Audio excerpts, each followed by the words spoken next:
Au nom du Père, du Fils et du Saint-Esprit. Amen. Au commencement, Dieu créa tout par la parole. Père, je te prie d'être au contrôle de tous les mots qui sortiront de ma bouche. Amen. Salut à tout le monde. Je viens à présent pour développer un sujet pour notre compréhension à nous tous. Et le sujet, c'est par rapport aux religions. Et je prends juste l'exemple de deux religions. Puisqu'il y en a plusieurs religions, je prends l'exemple de deux religions qui est l'animisme et le christianisme. Donc, en prenant ces deux sujets, tout ce que j'aurai à dire, que ce soit dans un sens ou dans l'autre sens, nous ne sommes pas là pour juger qui que ce soit. Nous ne sommes pas là pour montrer à qui que ce soit qu'est-ce qu'il doit faire. Mais nous avons le devoir, tant que l'Esprit Saint nous demande de parler, d'expliquer certaines choses, d'expliquer certaines situations pour la compréhension de certaines personnes, parce que nous savons bien aussi que tout le monde ne peut pas comprendre. Nous avons le devoir de le faire. D'accord. Je prends le côté animisme. Nous entendons souvent, beaucoup disent que nous avons abandonné nos ancêtres, que nous avons abandonné la religion de nos ancêtres. Nous avons abandonné ce que nos ancêtres faisaient. D'autres même disent que même quand tu ne sais pas là où tu vas, au moins il faut savoir d'où est-ce que tu viens. Tout ça là pour dire que nous, en tant qu'Africains, d'abord, comme si l'animisme c'est pour les Africains, ce qui est faux, vous allez comprendre après. C'est pour que les gens comprennent, ce n'est pas un jugement, c'est des explications que je vais donner pour que les gens comprennent. Ce qui est faux, parce que l'animisme n'appartient pas aux Africains. Vous allez comprendre plus tard. Maintenant, pourquoi certains disent qu'on a abandonné nos sources et conçu le Dieu d'autres peuples? Et ils trouvent à dire que Jésus, c'est-à-dire j'ai parlé du christianisme, que Jésus, c'est pour les Juifs, et que l'animisme, c'est le propre des Africains, ce qui est carrément faux. Dieu, avant de faire toute chose, prend toujours des échantillons comme exemple pour pouvoir montrer au reste des hommes que voilà ce que lui, il voulait faire. Et nous les hommes aussi, avant de faire quelque chose, par exemple, si on fabrique un médicament, avant d'utiliser ce médicament, qu'est-ce qu'on fait? Il faut utiliser d'abord ce médicament sur un échantillon, c'est-à-dire il faut un échantillon. Et je vais vous rassurer que le peuple juif fut un échantillon parmi la création humaine que Dieu lui-même a choisi comme peuple pour servir d'exemple à d'autres peuples. Et maintenant, ceux qui parlent que l'animisme, c'est le propre des Africains et que je dis que c'est faux, vous allez comprendre que le peuple juif, même que Dieu a choisi pour faire exemple, pour donner exemple aux autres peuples du monde entier, ce peuple a adoré des dieux, d'autres dieux. Ce peuple a eu à faire des sacrifices. Ce peuple a eu à immoler des bêtes, à fabriquer des dieux. Vous comprenez? Mais il a fallu la sentence de Dieu, il a fallu les instructions de Dieu par ses prophètes à chaque fois pour les ramener à la raison, pour les rappeler que c'est lui seul qui est Dieu et qui mérite d'être adoré. Et aucune représentation, que ce soit humaine ou quoi, dans ce monde, ne peut jamais lui remplacer. Donc, l'animisme, ce n'est pas le propre des Africains. L'animisme existe partout. Ça existe en Europe. Il y a des Européens qui sont animistes. Si vous ne savez pas, je vais vous dire. Il y a les Africains qui sont animistes. Même à l'heure où je vous parle, en Israël, il y a des animistes, c'est-à-dire ceux qui pratiquent l'idolâtrie. Puisque l'animisme, c'est ça.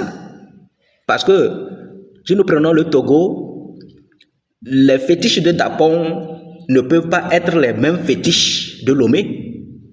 Je ne sais pas si vous pouvez comprendre ce que je veux dire. Ça veut dire que dans l'animisme, il y a plusieurs dieux, dans plusieurs peuples. Donc, les mêmes choses se trouvent partout dans le monde entier.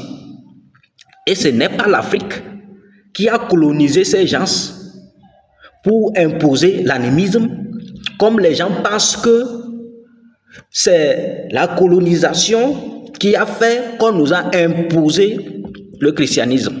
C'est faux.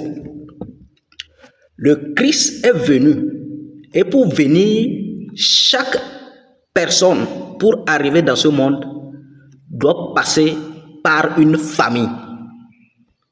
Oui, il doit passer par une famille. Et Dieu a choisi son peuple pour donner exemple au monde entier. Donc Jésus devrait passer par ce peuple pour pouvoir enseigner à tous les peuples que c'est l'unique Dieu qui est à la base de toutes choses. Donc, que toute personne qui est en train de penser que l'animisme c'est le propre des Africains, aujourd'hui, tout est clair que même ce peuple de Dieu, que Dieu lui-même a choisi là, ce peuple aussi a eu à faire de l'animisme.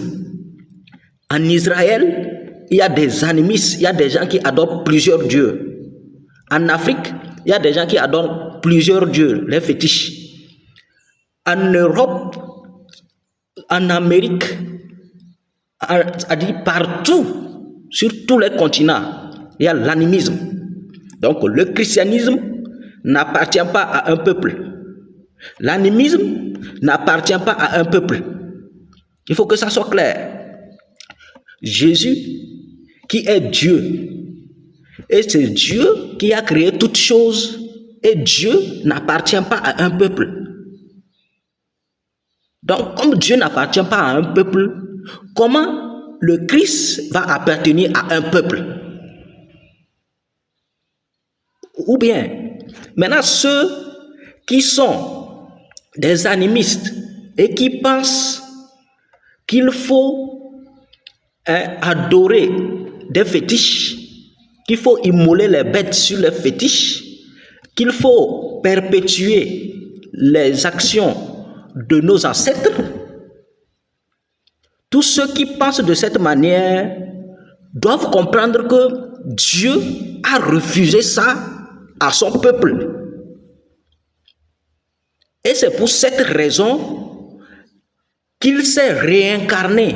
C'est pourquoi on parle, le verbe s'est fait chair. Il s'est réincarné en l'homme qu'il a créé en son image, en la personne de Jésus, pour revenir sur cette terre, pour montrer aux hommes comment lui, Dieu, voulait que nous vivions. Donc, ce n'est plus la peine de dire que l'animisme est le propre des Africains et que le christianisme a été une religion importée. Non. Si vous savez bien que l'animisme existe partout dans le monde entier, Et que si vous pensez même que le christianisme c'est une nouvelle religion importée, je veux vous surprendre encore en allant loin et en vous disant que le christianisme c'est depuis la création du monde. Puisque le christianisme vient du mot Christ. Et Christ est Dieu. C'est ça, vous ne comprenez pas. Maintenant, ceux qui vont comprendre ça sauront que les fétiches que nous adorons en Afrique, Dieu avait aboli ça. Parce que l'échantillon que Dieu a pris, qui est le peuple hébraïque, Dieu a interdit ça à ce peuple. Même si certains parmi eux aujourd'hui ne croient pas en Jésus-Christ et continuent pas à faire ça, mais les Écritures sont claires et nettes que Dieu a interdit ça. Et Dieu est à horreur de ceux qui fabriquent des dieux, des petits dieux, de ceux qui fabriquent des statues, de ceux qui amassent le sable, des bois, je sais quoi, pour se faire des fétiches, pour tuer les poules sur ça, et pour dire que non, c'est nos ancêtres faisaient ça, et Dieu les écoutait. Mais Jésus est venu dire qu'il n'est pas venu pour abolir ce qui se faisait, parce que Dieu a créé tout, Dieu sait tout, mais il est venu pour parfaire ce que Dieu a fait, là. Et selon l'évolution du monde, il y a des niveaux de compréhension, et il fallait exactement que Jésus vienne pour faire comprendre aux gens la volonté de Dieu. Donc, quand vous parlez de l'animisme, soit disant que non, c'est pour nous, que c'est pour les Africains, c'est ce que nos ancêtres faisaient, n'oubliez pas que les ancêtres des Hébreux aussi ont fait l'animisme. Et que l'animisme n'appartient à personne. De la même manière, Dieu qui a tout créé, le christianisme n'appartient pas à une personne. Donc ceux qui ont écouté ce message et qui veulent sortir de ces choses, approchez de vos prêtres sur les paroisses, approchez vos pasteurs dans vos églises, pour leur exposer ces problèmes, pour qu'ils puissent vous accompagner à se débarrasser de ces fétiches-là. Parce que ça n'honore pas Dieu. Dieu n'aime pas qu'on présente quelque chose pour adorer. C'est ça que j'ai voulu vous faire comprendre. Que les gens arrêtent de dire que nous sommes en Afrique, les gens sont aliénés, les gens ne savent plus ce qu'ils font, que l'Église catholique, d'ailleurs que l'Église chrétienne est une Église importée, comme si Dieu avait créé que les Juifs, comme si c'est le peuple juif seul qui a eu à coloniser le monde entier. Non. Non. Quand Jésus a envoyé ses apôtres-là, vous savez en ce moment même où Jésus était, vous pouvez savoir le parcours de Jésus. Si nos ancêtres dont vous disiez qu'ils faisaient des fétiches que nous on va continuer par faire là, si nos ancêtres-là n'ont pas croisé Jésus, quand il a envoyé ses apôtres-là, Philippe qui voyageait par miracle là, vous savez où Philippe s'est retrouvé? Tous les apôtres sont passés aussi en Afrique. Ils ont vu nos ancêtres. Comme aussi Jésus est arrivé et que le peuple hébreu n'arrivait pas à le croire. Jésus a enseigné la volonté de Dieu et il a transmis cet esprit à ses apôtres qui ont continué à sillonner le monde entier. Ce n'est pas une église importée. On ne peut pas nier quand même l'existence de ceux-là qui se sont endossés sur le dos de la religion pour piller les peuples, pour faire du mal au peuple.